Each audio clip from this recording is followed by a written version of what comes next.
Apa itu CMS Drupal? Drupal adalah CMS yang terkenal karena kemampuan kustomisasinya. Dengan kata lain, Anda bisa membuat website apapun dengan CMS ini. Entah itu website perusahaan, blog, forum, hingga toko online. Anda bisa menikmati manfaat tersebut karena Drupal bersifat open source.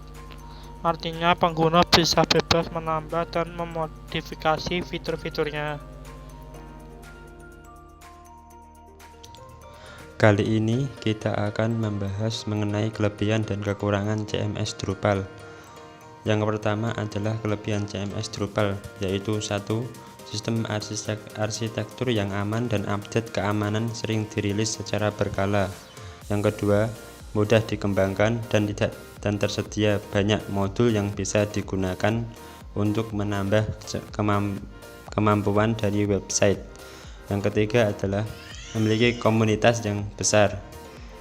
Yang keempat adalah didukung berbagai jenis konten untuk website, dari yang simple hingga kompleks. Yang kelima, mudah untuk diluncurkan melalui hampir semua hosting.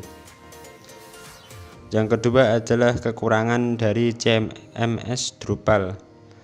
Yang pertama, untuk membangun website dengan Drupal, kamu harus belajar lebih lama dibandingkan dengan menggunakan CMS WordPress.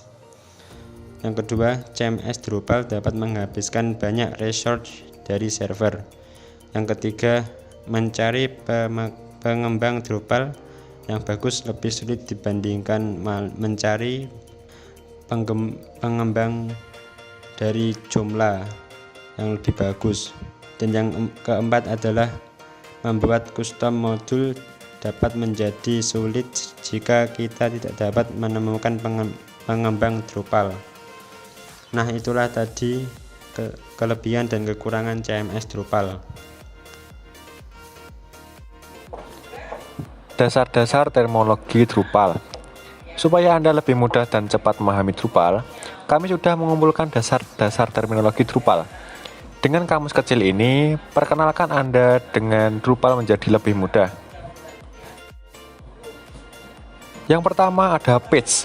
Page adalah halaman website secara keseluruhan. Yang kedua adalah content types. Content types merupakan pengaturan layout website sesuai dengan jenis konten. Website berita tentunya membutuhkan layout yang berbeda dengan situs kumpulan jurnal. Begitu juga dengan kebutuhan lainnya. Oleh sebab itu, Drupal menyediakan berbagai pilihan kontes. Tab seperti basic, page, blue, event, discussion, dan banyak lagi. Yang ketiga ada blog. Content tabs tersusun dari beberapa wilayah atau blok. Contohnya seperti blog untuk header, konten, footer, recent post, dan lain-lain.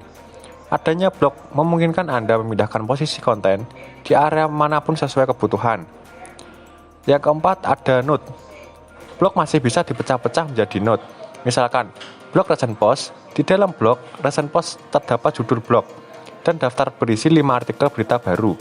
Nah, 5 artikel berita ini disebut dengan 5 nodes.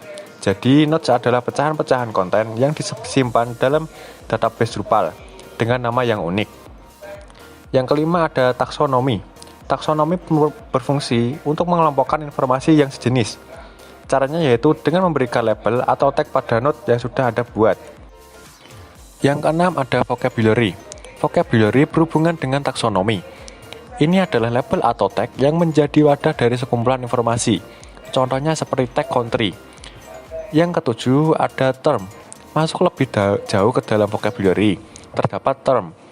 Term adalah informasi yang terdapat di dalam wadah vocabulary. Saat Anda membuka tag country, mungkin yang Anda temukan adalah term Brazil, Indonesia, dan lain-lain. Yang kedelapan adalah menu. Menu merupakan sekumpulan link untuk menuju ke halaman tertentu. Bisa dalam bentuk drop-down, list, dan lain-lain. Yang kesembilan adalah entity. Entitas adalah sekumpulan data yang dalam situs Drupal. Ini mencakup teks, HTML, gambar, file, dan lain-lain yang ditampilkan pada website. Yang ke-10 adalah field. Field berperan untuk menyimpan dan menampilkan informasi terstruktur. Informasi ini dapat Anda pecah untuk diolah menjadi beberapa komponen. Misalnya, website dengan konsep type basic page akan memiliki field judul dan field body.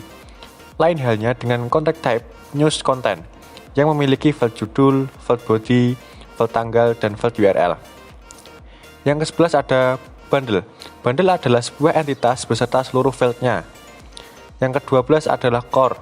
Core adalah struktur inti dari Drupal, di mana semua komponen dibangun di sini. Core akan memberikan Anda versi default dari Drupal. Ini meliputi manajemen menu, manajemen pengguna, administrasi sistem, desain, dan layout, serta taksonomi. Yang ke-13 ada contributed module and themes. Merupakan wadah bagi kontributor untuk menyumbangkan modul dan tema. Modul dan tema ini tentu sudah melalui proses review yang panjang.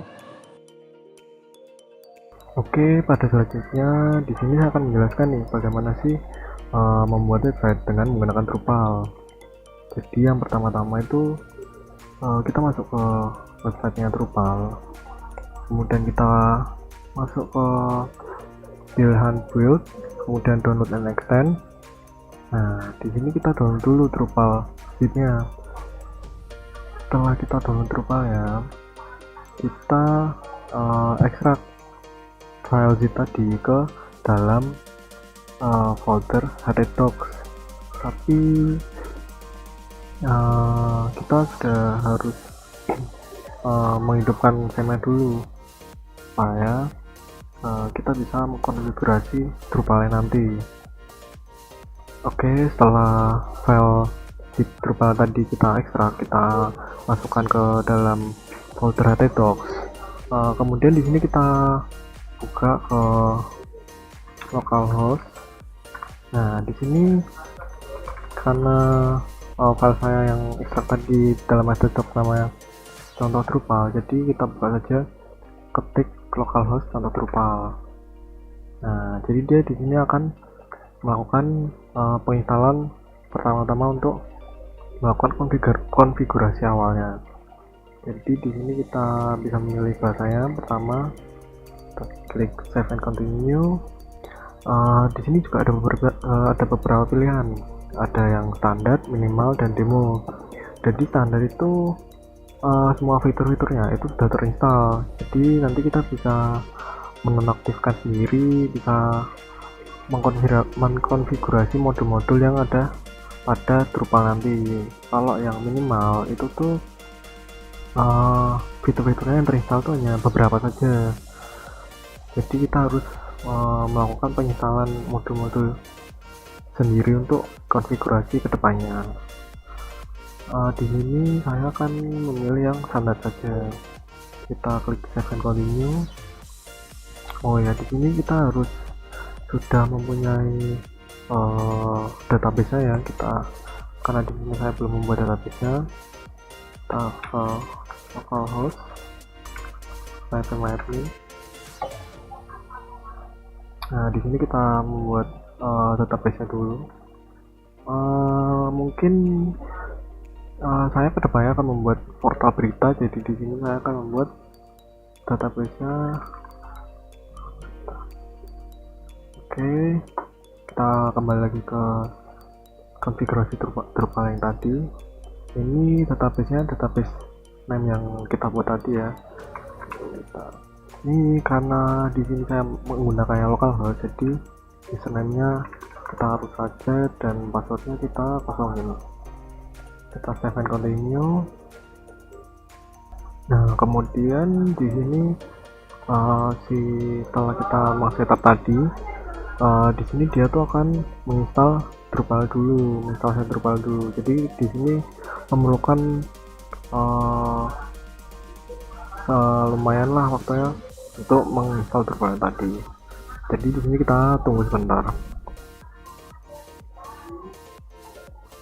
Oke, di sini setelah proses penginstalan yang tadi selesai, di sini akan dilanjutkan ke configuration site.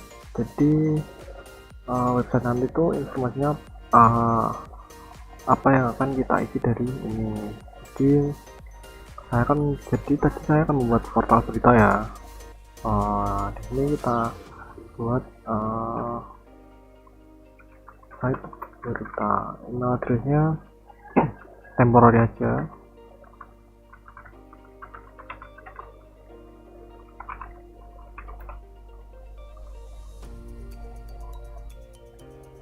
Ini username-nya.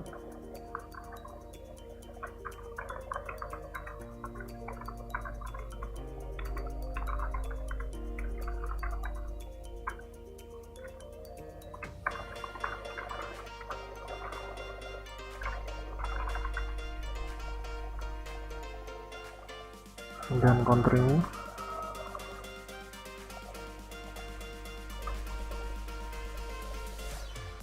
Kalau emang sudah yakin, kita klik save and continue. Nah, jadi seperti ini nih tampilan awal ataupun interface basicnya dari Drupal. Di sini kita juga bisa menambahkan fitur-fitur yang lain dengan menggunakan struktur ataupun modul-modul yang lain. Mungkin pada video selanjutnya saya akan menjelaskan bagaimana sih membuat portal berita dari Drupal. Jadi sekian dari saya, terima kasih.